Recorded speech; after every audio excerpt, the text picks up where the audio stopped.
Hey everyone, you can call me Glade. Last year, there was a nuke that dropped on the commentary community. Meet Just a Robot, or Jar for short. He's a commentary YouTuber who makes opinion pieces and media reviews. He used to do power scaling and anti-SJW videos too. Another thing he was known for was drama content, and a good amount of it. But almost a year ago, Just a Robot received an immense amount of backlash after defending another YouTuber. Meet CineBear03. Artist, animator, and online groomer. Long story short, CineBear got accused of grooming a 14-year-old and being sexual around minors in general. And there were 2 docs released at the time regarding what she did. CineBear would talk about very sexual topics in her 13+ Discord server when she was 19. In her server, she would frequently state how she's horny, she'd ask for NSFW AI chatbot recommendations, as well as announce to artists of all ages in the server that they can draw her lewdly. This is among other inappropriate conversations she'd have with minors present. The 14-year-old victim, Eno, started messaging CineBear when she was 20. CineBear knew her age, repeatedly commenting on it. She talked to Eno about her sexual fantasies, and Eno would engage with them, even sending NSFW artwork to Eno and encouraging Eno to make some as well. Worst of all, CineBear sent Eno a rape comic. And most who saw the evidence came to the same conclusion. CineBear was a groomer. Well, all but the robot himself. This video is about Jar specifically. Understanding what CineBear did is important, but she is not the main focus of this video. This drama revealed a lot about Jar, so I'll be splitting this video into 2 parts. Part 1 goes over the issues with his initial video, why he shouldn't have gotten involved, and the reason why he received so much backlash. Part 2 touches on why Jar's goal throughout the drama was flawed, but this section is primarily focused on his interpersonal relationships as well as how he treats people. And if you like what you see, drop a like. If you want to see more from me, why not subscribe? But anyway, on to part 1. This all started when Jar made a video in defense of CineBear. In the face of all the grooming allegations, Jar took the hard stance that what she did wasn't grooming. This is one of Jar's main points.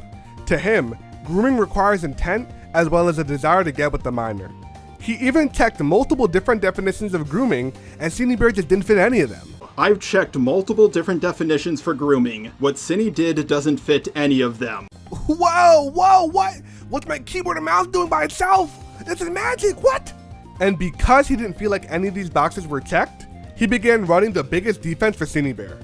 Voluntarily, might I add. Staking his entire channel and reputation on defending a known sexual degenerate that he didn't even know. All from claims of grooming. This is like a big ass uphill battle, so Jar would get interviewed by multiple different people, and from this, we'd get a better look at what he was thinking during all of this. Jar stated his goal for the video was just to show this wasn't as egregious as everybody thought it was. I don't want people to come away from my video thinking Cine did nothing wrong. I just want them to think, hey, I don't think this was as egregious as I was led to believe. And that's a very hard sell for me because I thought there was no evidence of grooming whatsoever. But Jar, the document had all the proof. I mean, look how many pages it had. All that evidence must prove that Cine's a groomer, right? Well, actually no. There's not one shred of evidence that Cine groomed anyone. But Jar later clarifies his intentions. Why are you so bothered about people calling it grooming when you yourself are saying Cine is engaged in that behavior? That's absurd. Okay, what I'm trying to say is, I don't think it's grooming. I'm just saying if people come to the conclusion that it's grooming, that's fine. I should have made that clear in my video. And aside from the premise of defending CineBear, the video itself has problems. Shocker, I know. One that stuck out to me was that almost every time Jar would acknowledge her actions, he would try to deflect to something else, or just downplay them. Like so. Well, we're not saying she groomed a 14-year-old to get with them. She just groomed a 14-year-old to be more comfortable with conversations like this so she could cool. Don't get me wrong, I thought that at first, but it turns out that the minor was the one being inappropriate first. This kept on escalating until Cine, she sent the same not safe for work essaying comic to this minor, and requested this minor to draw even more corn of the character of Boy and Nightmare Sans. When I first saw this, I thought, yeah, Cine's guilty. But when I found out that she censored the worst parts of this comic herself, it made her look far less guilty than I was previously led to believe. And while Jar was making this video and doing his research, he decided to reach out to CineBear to get her side of the story. And from there, all hell broke loose. Their DMs consist of him assuming she's innocent, planning strategies on how to best navigate the drama, Jar sending inappropriate jokes to her, and most damning, him asking for sleepy time calls with her. And then there's the interview, and he's just chilling with her like they're best friends. He's still coaching her. Come on, you're a Coomer. You're like a super coomer. Like I've seen some of the stuff you've drawn. Don't remind me of what everyone's seen. Fuck. Yeah, point is, you need to be careful, and here's the thing, this happens again. It's going to be really bad. So like, you need to double, triple, quintuple check what you're who you're talking to. You need to keep the ages in mind, and if you're gonna start your Discord up again, make it 18+. This dynamic was a major conflict of interest and breaches so many boundaries in his coverage of the story. So when this all came to light, the situation naturally blew up in his face. But ladies and gentlemen, remember, this is all a consequence of Jar's own actions. And beyond that, there were a million red flags that should have told him to stay far away from the story. Cinebear apologized really quickly, and she even admitted to everything in it. The first big red flag to me was how quickly Cindy admitted to grooming. In the apology, she says she made a mental note not to talk to minors. Again. What do you mean again? There's a history of this? I became friends with a 14-year-old after I made a mental note to myself to not become friends with minors again. He was even confused as to why she even did some of the stuff in the first place. He acknowledges the fact that she shouldn't have engaged with the minor and what she did was irresponsible, but also called what she did an optics nightmare and incredibly sus. This is wildly irresponsible, it's an optics nightmare, and I don't know why she did this, especially when she made the promise that she wouldn't do this again. Yes, Cindy should not have engaged with this minor, she was the adult in this situation, and what she did was incredibly irresponsible. It also makes her look really sus. He even was having doubts of making the video, like in general. He was losing sleep because of it. Oh, actually, now I remember, I talked to her a lot about the video and how I was nervous about how it would go down. Like, it did make me lose sleep at night thinking about the backlash I would get. Jar recognizes that he's also not the smartest, and Cinebear was guiltier than everyone combined that he had previously tried to help. I want to play devil's advocate, but I'm not smart. I'm not good at this kind of stuff. I mess up a lot, and granted, out of everybody I've ever tried to help out, Cindy is by far the most guilty. All this, by the way, while being told by his roommate, his girlfriend, and somehow his neighbor to not go through with the video. I would like to apologize to my girlfriend, my roommate, and my neighbor for not listening to them. If my roommate came home on time, he definitely would have told me, hey, this draft sucks and you need to change a lot of things about it. On top of that, with a little bit of the situation I did explain to him, he told me it was a bad idea to get involved. Yes, I absolutely regret not listening to him, and I'm so sorry for it. There were so many signs, so many feelings he had, so many things he acknowledged during all of this. Jar had no reason to make the video.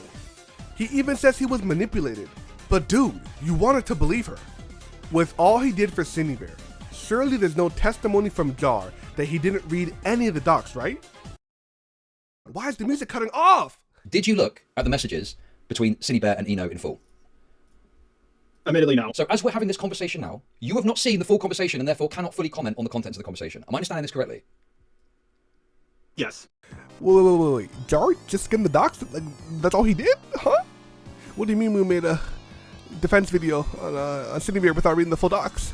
Okay, this one's actually shocking. Keep in mind, at the time he was saying this. Unfortunately, the doc is so long that most people didn't look at it in its entirety, and if they did, they didn't look at it very carefully. And this. I've seen a lot of false information get spread around about this situation, and I want you all to understand exactly what's going on, because let's be honest here, most people aren't going to go through 2 massive docs. Fun fact, too, his video released a day early because it got leaked by another YouTuber. And so, he panic uploaded what he had. The day before an upload, him and his roommate do extra research and just go over everything one last time. But he wants us to believe that he just needed more time to do research. Bro, you have pinned your channel to the reputation of someone and you've not even reviewed all the evidence. What is wrong with you? What's wrong with your programming, Mr. Robots? I was going to go through it, trust me. I had this all planned out. It's just, I didn't expect things to get this complicated. And this complicated? Jar, you literally made a pro Cinebear video and interviewed her without actually reading the docs. What do you mean more research? As an example of the extra research he could have done, the day of the leak, a shorter doc released that was straight to the point and it would have held him off of releasing the video. Just to give you an example of the extra research I could have done on Cine, this doc was released on the same day Kumo uploaded my video onto his channel. Unlike the other 2 docs, it's short and straight to the point. If I saw this, I would have held off on uploading my video to do extra research. Not Jar publicly admitting to doing a sloppy job because he couldn't be asked to read the doc, and even though he was the one who wanted to do the video in the first place. He sings the same tune over and over throughout the drama. If only my video wasn't leaked. The reality is, he wanted to get away with making that video without all the negative implications. Because he knows how bad he messed up, and how easy it was to avoid. Jar and his roommate would have seen the fruits of his labor. It would have been a video defending a sexual degenerate that had a fixation on kids, using faulty arguments throughout said video, and a softball interview that seemed like it was meant to help and befriend Cinebear rather than get her side of the story.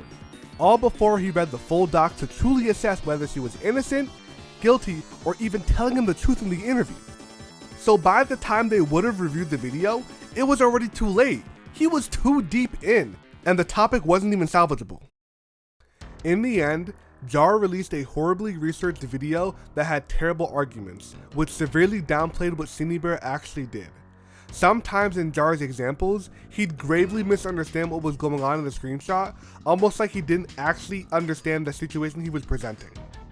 He treats this video as him accurately and correctly reporting on the truth of what happened in the face of other people not wanting to do so or doing so poorly. The video ends with that infamous interview, where he is seen actively helping her and befriending her. The video itself is extremely dishonest, with its goal being to help Cinebear navigate the drama, but it's not framed as that. It's framed as an objective view of the drama, when it's quite possibly the most biased coverage of the situation you can see. Jar received this much backlash because he defended a repeat offending groomer, with no due diligence.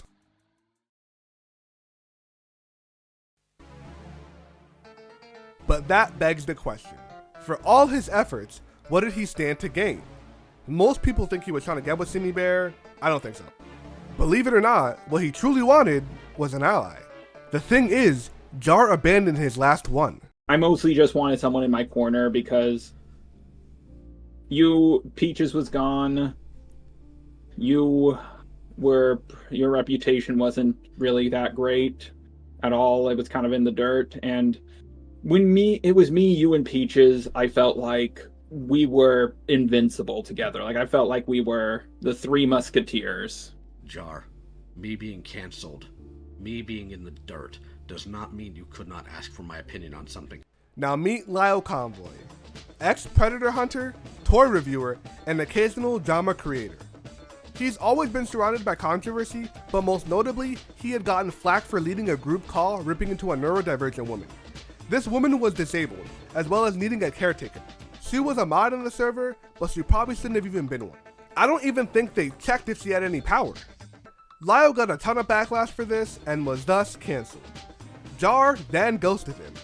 You might be asking yourself, well, what's the issue? He saw problematic behavior and just didn't want to associate with him anymore.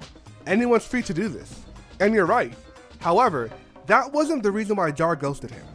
I just thought, after seeing all the videos on you, that maybe you,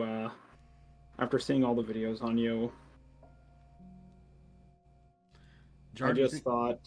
You just thought what? Maybe you weren't a guy to go to for advice anymore. He ghosted him just because he was cancelled. I bring up Lyle because through him, we see examples of how Jar treated one of his best relationships. But to truly understand how their relationship worked, as well as his other relationships, I'd like to bring you back to the Spoctor situation. On June 16th of that year, Jar announced he had a video coming out on the now defunct YouTuber Spoctor, and he posted its thumbnail on Twitter.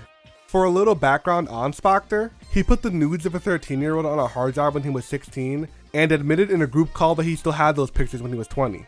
Jar compares this to EDP445, who was caught attempting to meet up with a minor as a 30-year-old man. His excuse at the time? Well, I was actually coming out here to pick up a cupcake. The thumbnail depicts Spoctor in that situation. The difference is, EDP did what he did as a 30-year-old man. Two of Jar's friends, Mally Malware and Harley TBS, expressed concerns over the thumbnail. Their overall point being that the comparison of the two was distasteful, with Harley being the one to actually explain it. Harley did all this very respectfully, might I add. So what transpired next was really weird. Jar brought up a 5 to 6-year-old thumbnail that Harley made back when he was 14. The thing is, Harley has never even stood by this video. Around 4 years ago, when I was around 14 years of age, I made a video about lolly. I don't agree with what I said within the video. I deleted it a few hours after I uploaded it. I've never stood by this video, and I've never defended lolly. So why did Jar bring this up? I don't know, really. Your guess is as good as mine. Harley saw this as a clapback, rightfully so, might I add. But Jar said it wasn't. He then weaponizes another creator they both knew, Lin, by stating that she knew what he meant earlier on in the thread, and that Harley frequently interprets his messages more negatively.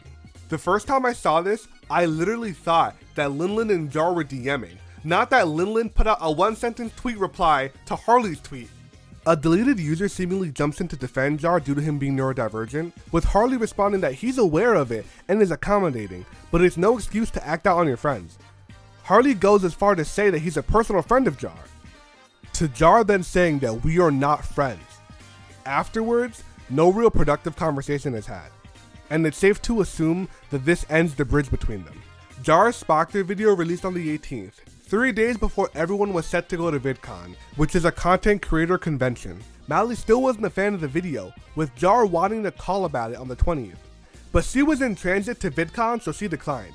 It's also important to note that in the rest of the screenshot, Jar is asking Mally to VC with himself and other people, which doesn't make sense because Mally's issue is the fact that she doesn't like the thumbnail or the video, not that other people don't like it. And I think Jar is being extra here by even suggesting it.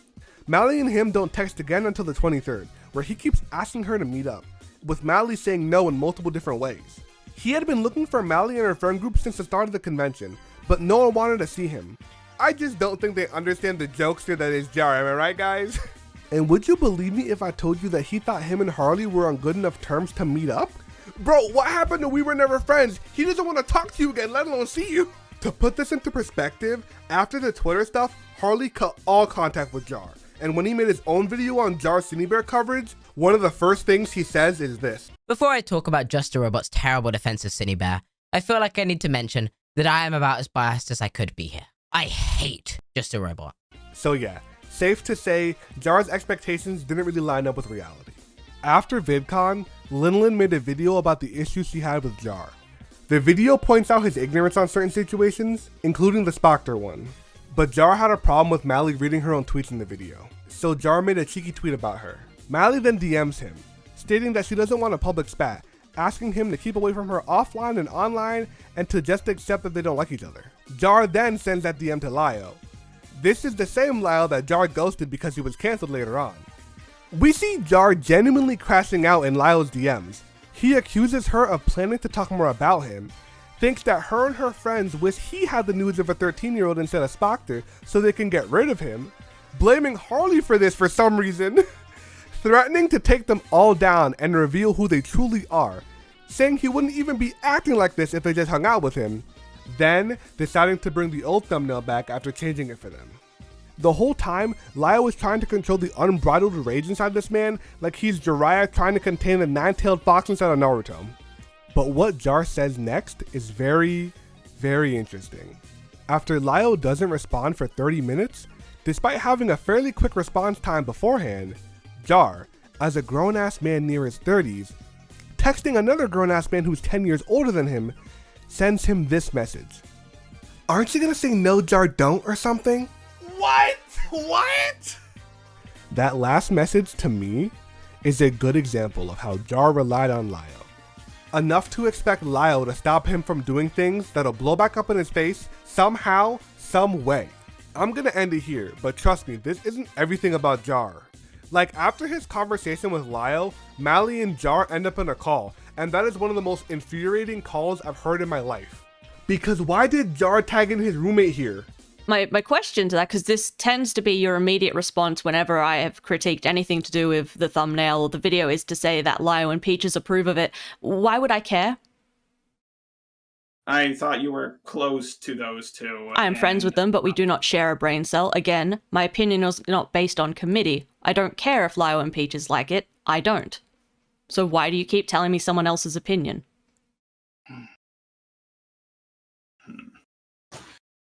You want to take this one, Dread? I think it's evident from this section how Jar treats people. He's needy, vindictive, and a pain to deal with. He's convinced everyone's out to get him, but they all want him to just leave them alone. Apparently, me even making this video about him is gonna put me on his radar. Gee, I sure hope not.